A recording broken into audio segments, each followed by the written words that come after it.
Hi guys, I'm Lo Sakayama and welcome back to Cash Clash, your ultimate guide to product value, finding you the best deals in a flash. At eto na nga, dahil malapit na ang Pasko, kitang-kita naman sa mga maliliit na Christmas lights na dinidikit na ng mga tao sa mga bahay nila. Ang lapit-lapit na talaga at damang-dama mo na ang Pasko. At syempre, nagbabalik na rin ang mga favorite nating snacks and foods na associated natin sa Christmas season. At isa na dito, ang bibingka. Kaya naman ngayon, magta-try tayo ng tatlong different kinds of bibingka. Isang budget, mid-range, and expensive option. At alamin natin alin ang pinakasulit sa kanila to determine which bibingka rules this holiday season. Tara na, try na natin sila.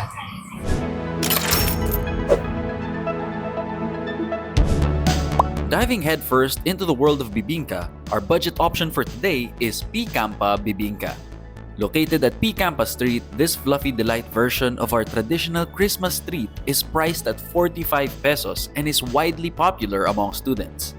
This place is open from 6 p.m. onwards, kaya maganda rin puntahan for students or workers after they get off from school or work. Right off the bat, from the outdoor location pa lang, you can feel the Christmassy spirit. Parang same vibes talaga ng Christmas tradition ng mga Pilipino na after magsimba, di ba? Bibili ng bibingka. Now, tingnan nga natin yung lasa niya kung pasok din ba sa Christmas vibes. Unang tingin pa lang, napakasimple. Ito talaga yung ine-expect mo pag nakakita ka ng bibingka. Pag sinabi mong bibingka na nabibili sa kalsada o sa kanto, pag nabibili pag malapit na ang Pasko, ito yung iniisip mo, di ba? Yung nakabalot lang, ganito lang, saktong size lang para sa isang tao. Pagkain na masarap at nakakabusog pa din. Merong nyog, merong keso, nilagyan ng butter, at meron ding itlog na maalat. Yan ang bibingka ang simple, di ba? Kaya wala na tayong kailangan gawin kundi tikman to ngayon. Kaya na tayo!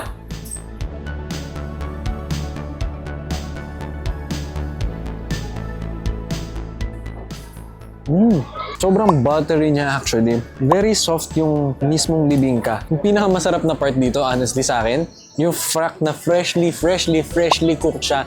Nasa harap mo, inaantay mo pa at pinipilahan mo bago mo makuha.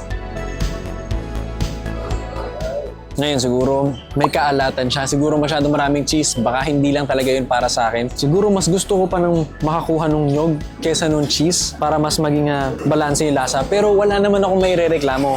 Honestly, napakasarap pa rin ito para sa presyo niya na 45 pesos lang. Ayan, no? Meron tayong mga parts dito actually na medyo na-burn ng konti. Kasi di ba pinapatungan ng uling yung taas ng bibingka pag niluluto siya. Meron mga parte dito na may konting sunog. Tikman natin kung anong lasa niyan. Yung mga burnt parts na yun, para siyang yung tuktok ng creme brulee. Meron siyang ganung caramelization. Tsaka yung ilalim niya din pag nahuhukay mo. Ito yung parang karakteristik talaga na hahanapin mo sa gantong bibingka. Yung mga gantong maliliit na bagay na simple lang pero nagpapasarap. Iba yung in-elevate niya dun sa dish dahil dun sa caramelization na yun, dun sa may sunog-sunog na konting. Kain tayo.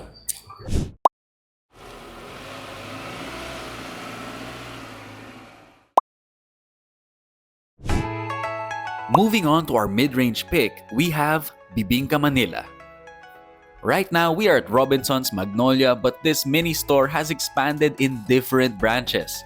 They also have stores located at SM Center Pasig and Landmark Alabang BGC. Bibingka Manila offers a slightly more premium and modern take on our traditional bibingka. It is priced at 450 pesos for an assorted box of 6. Ngayon, tignan na natin to. Unang tingin mo pa lang, no, napaka-cute. Meron pa siyang maliit na dahon ng saging. Doon siya talagang niluto. Parang yung traditional na bibingka, di ba? Meron din yung smoky na amoy na ina-expect natin sa mga bibingka. Tignan na natin.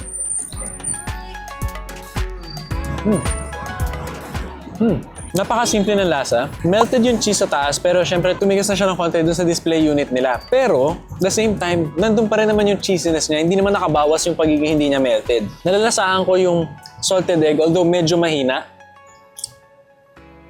Pero masarap. Kasi ang lambot-lambot niya actually. Yung mismong bibingka niya, napakalambot. Parang very spongy talaga yung texture. At ang pinagkaiba naman ng Bibingka Manila dun sa mga ibang bibingka na itatry natin o tinry natin today, meron pa silang ibang mga flavor. Ang una natin tinry ay syempre ang original, ang classic, salted egg with cheese. Ngayon meron din silang ube with cheese at saka suman latik. Parte ito lahat kaya titikman din natin ngayon. To give you my thoughts. Ube cheese. Same with the original salted egg and cheese. Meron din tayong melted cheese on top that's been hardened a bit na sakto lang nagbibigay ng konting alat dun sa sweetness nung bibingka. Maliban pala dun, kung yung isa merong salted egg dun sa gitna, ito naman meron siyang medyo gooey center. Meron siyang soft na ube dun sa gitna. Naglalaban yung tamis at saka yung alat. Yung tamis nung ube at yung alat ng cheese. Ayun yung nagpapasarap dito sa ube cheese naman. Last but not the least, try natin yung suman latik. Yan oh. Ang sarap nung latik niya sa taas. Saktong-sakto lang yung pagkakaluto, hindi siya nasunog. Minsan kasi nasusunog yung mga ganun, di ba? Tapos pumapayat. Maganda yung top niya, meron siyang pagka-burnt na itsura. Feeling ko parang may pagka-glaze ng konti. Siguro yun yung pagkasuman niya. Kasi kakanin dapat siya, kakanin naman din ang bibingka. Pero yung suman, palagay ko, forward talaga doon na may katamisan siya, may sugar siyang kasama. Siguro yun yung may glaze dito. Tikman na natin. Hindi ko naintindihan nung una. Yung suman niya pala, ay meron talaga siyang suman na layer. Ayun no? May suman siya at latik on top of the bibingka. Hindi ko siya in-expect. Nagulat ako. This one is an adventure of textures. Sobrang creative nung pagkakaga-layer nila dito. Meron din siyang salted egg sa ilalim. Yun naman yung nagbibigay ng alat na lalaban dun sa tamis ng lahat to. And it's really an adventure of texture. Meron kang soft and chewy na bibingka. And you have a chewy, gooey suman. At meron ka nung linamnam naman itong latik sa taas kasama na yung salted egg sa ilalim. Ang sarap nung pagkaka-combine ng flavors na to. Para akong nagde-dessert na hindi. Pero at the same time, nabubusog ako. Hindi ko alam, hindi ko na maintindihan. Basta masarap. Did you guys know that Cainta is actually the bibingka capital of the Philippines? Also, in 2011, the longest bibingka ever made was in Mandaue City, Cebu, and it measured 50.5 foot in diameter and it was 3 inches thick. Sa sobrang laki niya, almost 300 students and teachers had to come together, put all their efforts in just to make it. Talk about a bibingka that can last you the entire holiday season, di ba? Pak!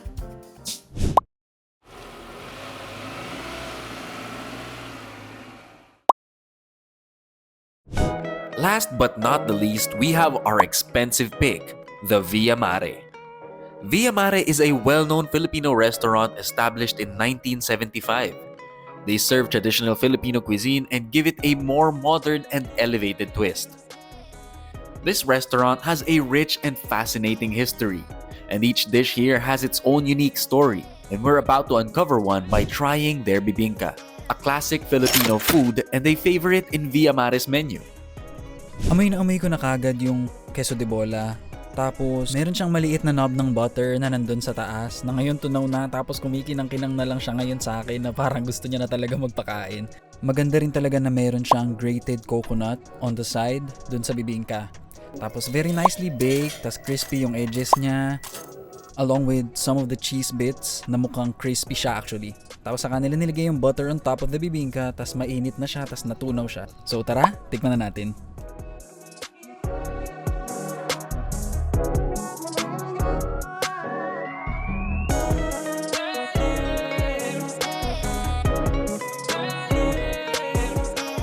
Crispy nga yung bits ng queso de bola. Sobrang paskong Pasko na nasa plato, yung pakiramdam. Masarap yung lasa, sobrang malinamnam tapos babalansehin ng freshly grated coconut. Tapos yung linamnam din ng salted egg.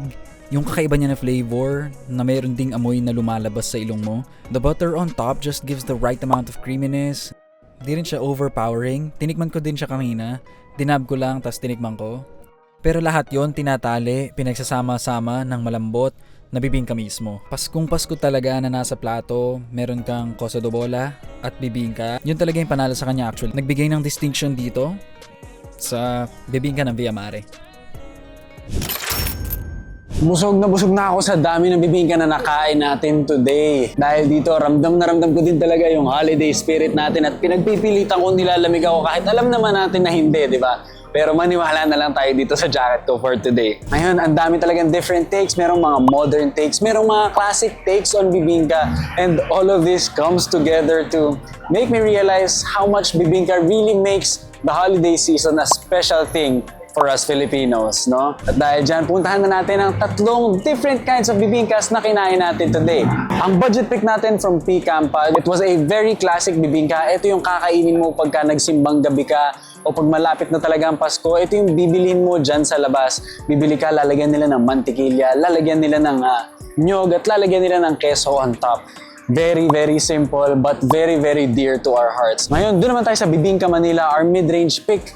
Ito naman yung tipong pwede mong ipampasalubong. Very aesthetic talaga siya. Many new flavors. O kung hindi man new sa atin, mga flavors na hindi lang yung classic. Meron tayong ube cheese at meron tayong suman at latik. Diba? Yung mga flavors na to, mga something new or something different to the experience of the bibingka as we know it. Ngayon naman, kung gusto nyo ng something a bit more elevated, kung gusto nyo naka-aircon kayo habang kumakain kayo ng bibingka imbis na nasa kalsada, pwede tayong pumunta sa Via Mare for their expensive bibingka with queso de bola and salted egg. And now we have to decide kung ano ba talaga ang best value for money in terms of our bibingka picks for today, di ba? And now the Cash Clash winner for today is Bibingka Manila, our mid-range pick. Ngayon, bakit ito? Kasi our mid-range pick for today, Bibingka Manila, was very well balanced, very simple, at meron siyang many varieties that you can enjoy. Ayun talaga yung pinaka naging hook niya. Ngayon, yung others, they were good but sometimes a bit unbalanced. Merong konting too salty o minsan naman may hinahanap tayong feature to it. Siyempre, kanya-kanya pa rin yung panlasa at kanya-kanyang budget. Kumain ng umaayon sa budget at umaayon sa panlasa natin. Hey guys, you can try these bibingkas out and let me know what you think in the comments down below. Don't forget to like, share, and subscribe. And once again, this is Los Akiyama of Cash Clash.